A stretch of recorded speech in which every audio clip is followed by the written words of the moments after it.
DC's Shazam is coming to the big screen in April 2019. Even though the hero known as Captain Marvel has been around since the late 1930s, he's not as well known as DC pop culture icons like Batman, Superman, and Wonder Woman. Before heading to the theaters, learn about Shazam's origins and how the character has evolved over the years. It's not gonna have any effect on anything when I'm done with it. Before you watch, click subscribe. You'll join our notification squad and be the first to know of new ScreenRant content. Billy becomes Captain Marvel. The original Captain Marvel. 2019 will see two different Captain Marvel characters on the big screen. While the MCU has their Captain Marvel, DC's Shazam was actually known as Captain Marvel long before Marvel Comics used the title. To keep fans from being confused, Captain Marvel is now mainly referred to as Shazam, but it didn't start out this way. Shazam debuted as Captain Marvel back in 1939 when the character was developed and owned by Fawcett Comics. Appearing in the Wiz Comics series, Captain Marvel was a huge hit, as many young readers related to the story of a young child named Billy Baston. By uttering the word Shazam! Batson could transform into an adult-sized, powerful hero. Each issue was told through Billy's perspective, as he often spoke through a radio decades and decades before podcasting was a thing. Eventually, Captain Marvel earned his own comic book entitled Captain Marvel Adventures. The comic lasted for multiple years and made him a mainstay on comic book racks all throughout the 1940s. One of Shazam's first supervillains was Dr. Sivana. The Doctor was an evil scientist who used his intelligence to create all types of concoctions and inventions in order to take Captain Marvel down. Along with being a mainstay in the Wiz Comics series, the villain will appear in the feature-length screen debut of Shazam. Superpowers, dude, I don't even know how to pee in this thing. DC launches Shazam. While Shazam is now a DC mainstay, he didn't start out that way. As a part of Fawcett Comics, Shazam ended up being a major enemy to the DC Comics franchise. Besides the young boy transforming into a hero, everything else about Shazam was eerily similar to DC Comics megastar Superman. I'm his replacement. This led to a huge copyright court battle between DC and Fawcett Comics, which DC Comics eventually won. Fawcett Comics was forced to shut down, and Shazam was defeated by a plain old judge rather than some of his greatest foes like Black Adam. Everything seems to come full circle in the world of comics, and this was the case for Shazam when DC Comics purchased his rights in the early 1970s. Shazam was reborn. But due to Marvel Comics' introduction of their own Captain Marvel, the name could not be used for any DC covers or merchandise. It was then that Shazam became more of a mainstream name for the hero, and was used as the title for any of his solo comic book series. Now as a part of the DC Comics universe, Shazam was involved in several crossover series, including Superman/Shazam: First Thunder. He was added to the Justice League for brief moments of time,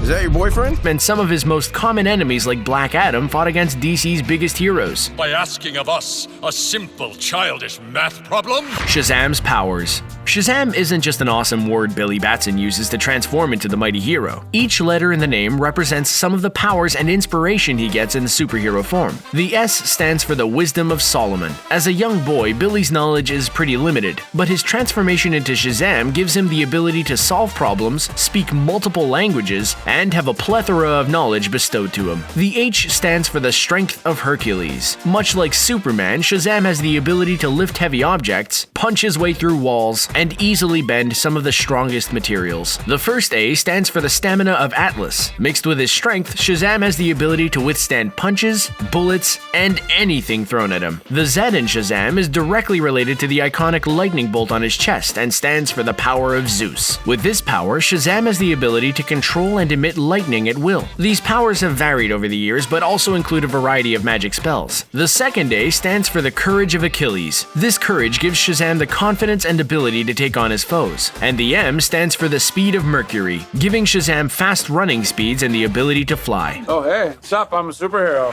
The New 52 and modern day issues. Some of the more modern day DC Comics have reintroduced Shazam and his origin stories. He received full features in both the New 52 and the Rebirth. With the upcoming film, expect to see a lot more of Shazam hitting the comic book shelves and digital sections. A solo series has been announced for the end of 2018, and fans will have the the ability to catch up with plenty of reprints showcasing the best of Shazam throughout DC's history. Written by Jeff Johns, the story will transform Billy Batson's character a little bit and feature a large foster family who eventually all turn into their own forms of Shazam heroes. As Shazam evolves, it'll be interesting to see how the art matches the style of the movie. Eventually, there may be an official movie adaptation comic released around the time of the movie. If the movie does catch on, Shazam could be back in the comics in a whole new way. Traffic was unsnarled and the intersection finally cleared. Shazam in the DCEU. Shazam's movie is a solo standalone film, but there are definite connections to the DCEU. In the first Shazam trailer, we see a drawer open up with a collection of newspapers related to heroes like Superman, Batman, and Wonder Woman. Above the drawer is a Batarang, which could be a prop or taken from the real Batman. While a cameo from Henry Cavill or another DC hero would be great, nothing is confirmed yet, but the film definitely takes place in the DCEU. Another connection Shazam has to the DCEU may have come from the Justice League movie. In the opening scene of the film, a young boy interviews Superman with a phone. Superman, can we ask you some questions? Could the boy have been Billy Batson? In the comics, Billy is known as an eager reporter, and getting the scoop on Superman could help set the deeds for his full transformation into Shazam. Time will tell if the film goes back to this moment, or if DC is trying to distance themselves as far away from Justice League as possible. If anything, some post-credits scenes would be a great way to expand Shazam's presence in the DCEU. You look at me and you're like, why so dark? You're a disabled foster kid, you've got it all. Are you excited for Shazam? Do you think the character is worth putting on the big screen? Should he cross over with other DC heroes? Don't forget to like this video, share it, and subscribe to ScreenRant on YouTube so you can stay up to date with our awesome videos. Thanks for watching.